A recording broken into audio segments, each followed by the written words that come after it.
Neuropeptide Y is interesting because depression is not always about feeling sad. Sometimes it's about losing resilience to stress. Neuropeptide Y, or NPY, is one of the most important peptides in the stress resilience conversation. And that matters because depression is often explained too narrowly. People are told it's a chemical imbalance. It's low serotonin. You just need motivation. You need to think more positively. Love that one. But depression can also involve a nervous system that's lost its ability to recover from stress. That is where NPY becomes very important.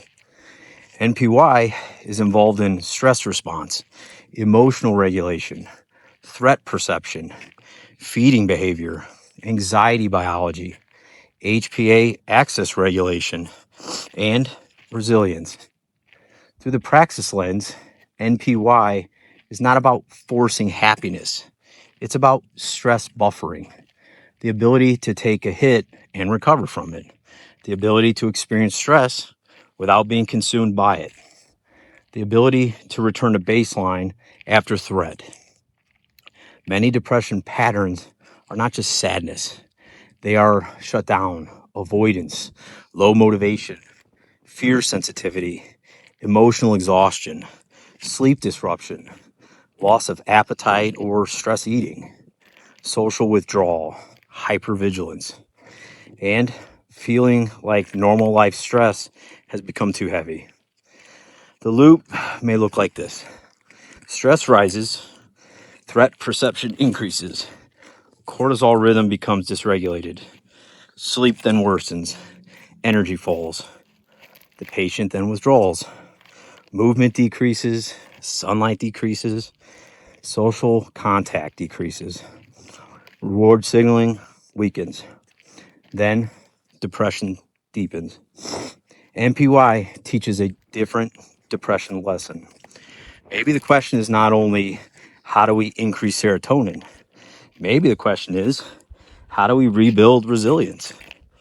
That includes things like sleep, morning light, protein, strength training, stable blood sugar, trauma-informed care, social connection, breathing control, exercise, purpose, inflammation reduction, and when it's appropriate, medical treatment. NPY belongs in this conversation because it reminds us that the brain has internal resilience chemistry, not just pleasure chemistry, not just mood chemistry, resilience chemistry.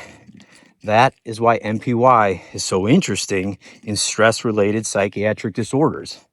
It sits near the conversation of fear, threat, trauma, anxiety, depression, and recovery capacity. The Praxis lesson here is simple. Depression may not only be a lack of happiness. Sometimes it's a loss of adaptability. And if the system cannot adapt, the answer cannot be one pathway. It has to be systems medicine.